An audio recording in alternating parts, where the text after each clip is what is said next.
Rinpoche, when a loved one dies in quarantine due to the coronavirus pandemic, how can I maintain my equanimity if my negative thoughts and feelings about my inability to be in direct physical contact with my loved one overwhelm my mind?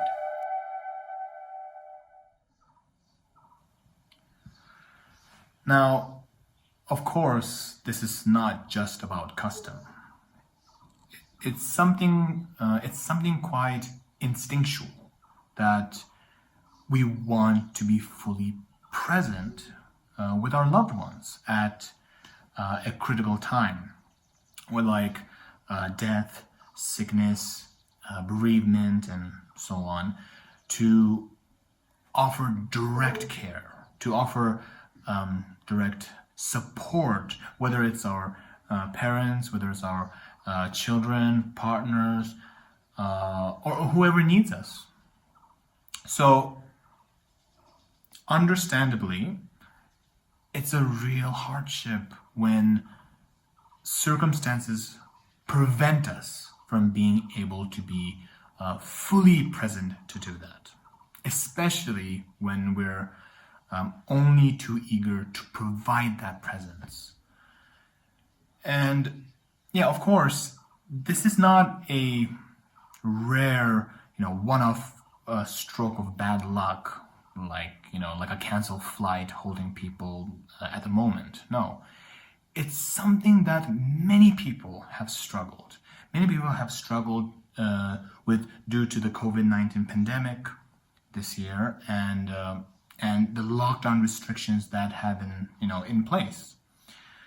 So we do emphasize a classic formula of logical reasoning in the Buddhist, philosophical tradition to reflect on conditions beyond our control.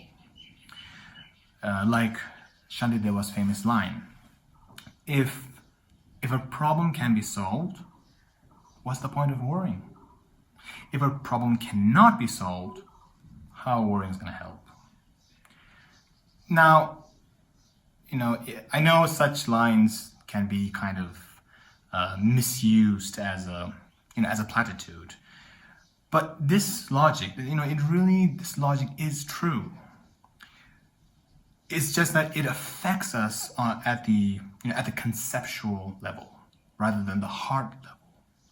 So when we work with such reflections in practice, like meditation, over time, we make the conceptual and perceptual, and then it really does have a deep impact in our hearts.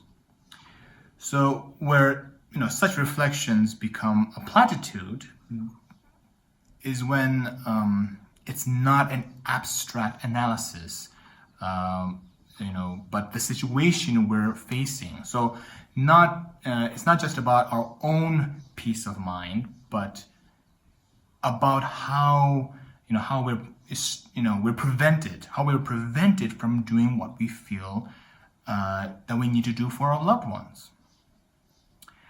In other words, it's not just about our own head and hearts. It's about the welfare for those we love. So that's why there's two aspects for Buddhist practitioners to approach with the difficulties of separation from loved ones who are sick, who are dying, who are diseased, and so on. One is to navigate the emotional effects for our own well-being inside. One is to consider the welfare of our loved ones on the outside. Now, my own sense in this is that one approach can work on both levels.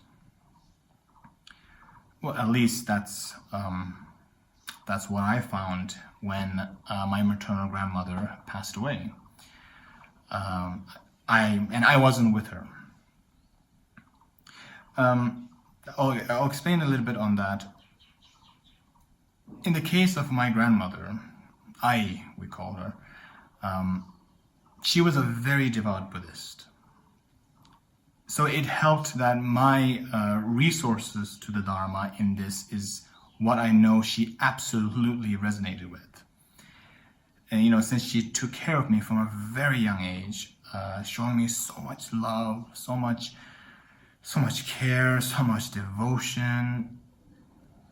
Of course, my first response was grief and tears when I heard that she passed away. I was in a different area and went straight away to do the Amitabha Poa, which is the transference meditation we do in our tradition to aid someone we have a connection with to transfer to Amitabha Buddha, after death. So yeah, my grandfather taught me this practice a long time ago before. And also, he emphasized that how reciting the majestic aspiration of Aryabhadra is so important to dedicate merits.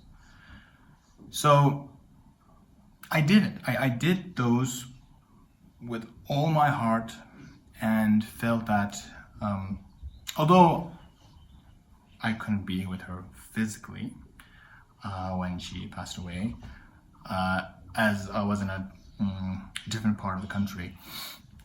And although, yes, I couldn't be with her vocally, as I couldn't phone her in those last few days, I could still be fully present.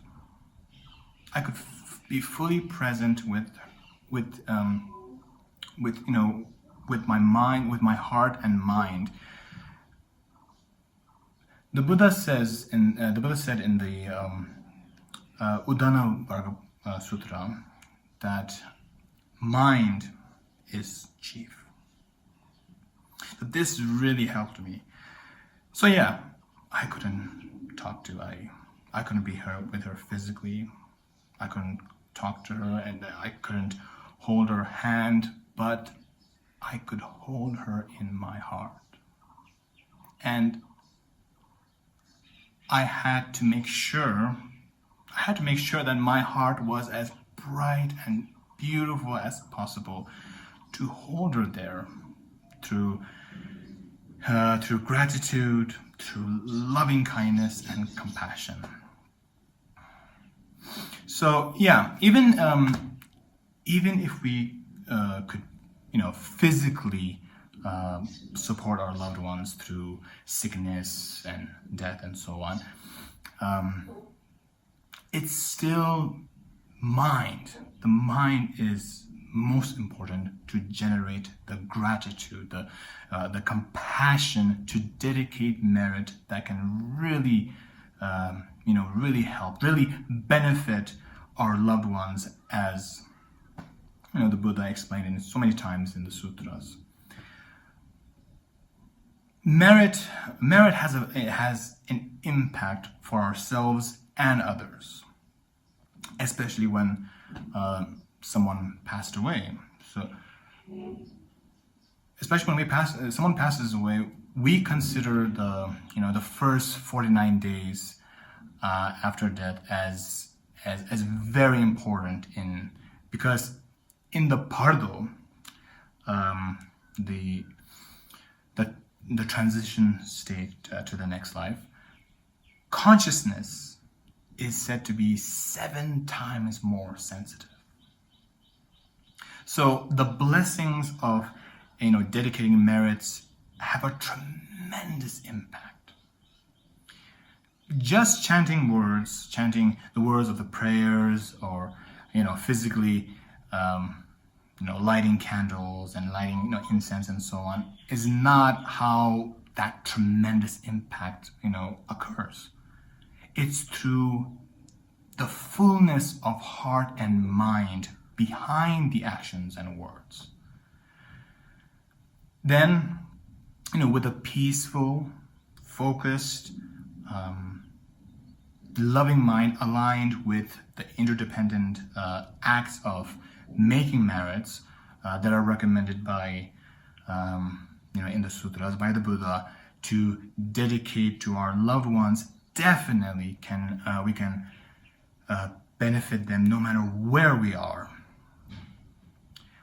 Practically, people in poorer parts of the world could even have the added hardship of being concerned that their loved ones have the medical care they need, or the support to be comfortable when illness is terminal, when they cannot be there in person. In more affluent parts of the world, people may not have to be concerned so much about organizing that, which is very fortunate. Either way, everyone has to do the best that they can. But spiritually, emotionally, we have the resources in Dharma to not be overwhelmed by the outer conditions, and to still benefit our loved ones no matter what. So there are rituals that we can ask the Sangha to perform for those who are sick, perform for those who have passed away, and so on, like Gunrik pujas, Shitro, the Jinrik Changchok, and so on and so forth. That can also really help, and we don't have to be physically present for them to be effective as well. So the monks and nuns start each time by cultivating bodhicitta, and then they conclude with extensive dedications in the same way. So we can do the same at home, and be a full part of the commemoration of our loved ones. I also think that the modern, the technological resources that we have these days, like the internet, connecting with Dharma friends through the internet, like these internet apps we have, so we can even participate in pujas and so on together, and that's another added support that can help. I mentioned that because it's not just the spiritual focus, for our loved ones that we do individually that may be necessary. We may also need, support in the process from, practitioners, or from fellow practitioners and guides, which at least we can try to access remotely in the present circumstances. So, in this way, I am sure that we can benefit our loved ones when they pass away, even if we're not able to be with them physically when they pass away, or for the funeral and so on. And I'm sure that we can maintain all the qualities of developing the path internally for the sake of all sentient beings.